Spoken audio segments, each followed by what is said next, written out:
இஞ்சி பூண்டு பேஸ்ட், தந்தூரி மசாலா, மிளகாய்த்தூள், மட்டன் மசாலா, மிளகுத்தூள், கறி மசாலா, எலுமிச்சம்பழம் சார், தேவையான உப்பு,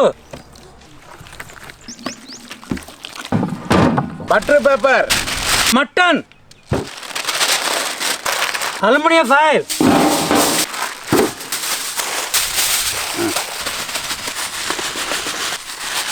முட்டை, தண்ணி,